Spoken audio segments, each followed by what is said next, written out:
இல்லை ஃபேன் ஜோனில் ஒரு கொஸ்டின் வைக்கிறாங்கன்னா அதை வந்து ஹவுஸ்மேட்ஸ் வந்து அக்செப்ட் பண்ணணுங்க. இப்போ ரெட் கலர் கார்ப்பரேட் விரிக்கணும்னு அவங்க ஏதோ கேட்டிருக்காங்க. அதில் எல்லாரும் அர்ச்சனாவுக்கு விரிக்கணும்னு அவங்க வந்து என்ன பண்ணியிருக்காங்க, ஓட் பண்ணியிருக்காங்க.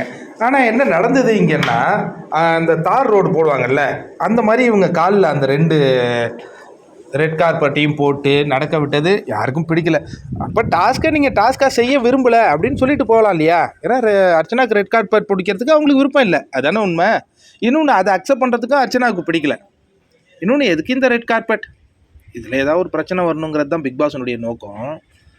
இப்போ வந்து பிக் பாஸ் வந்து கோச்சிக்கிறார். நான் வந்து ஒரு டாஸ்க் கொடுத்தேன் ரெட் கார்பெட் பிடிக்கணுன்ட்டு, அது நீங்கள் சரியாகவே பண்ணலையே, அப்போ எதுக்கு இந்த டாஸ்க் அப்படிங்கிறாரு. இப்போ அர்ச்சனா என்ன சொல்கிறாங்க, இல்லை பிக் பாஸ் அது வந்து பெரிய விஷயம் இல்லையா, அதனால அவங்களுக்கும் அதில் விருப்பம் இல்லை, எனக்கும் அதில் விருப்பம் இல்லை.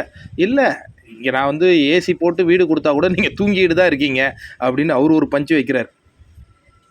ஆக மொத்தம் இந்த டாஸ்க் வந்து தோல்வியில் தான் முடிஞ்சிருக்கு.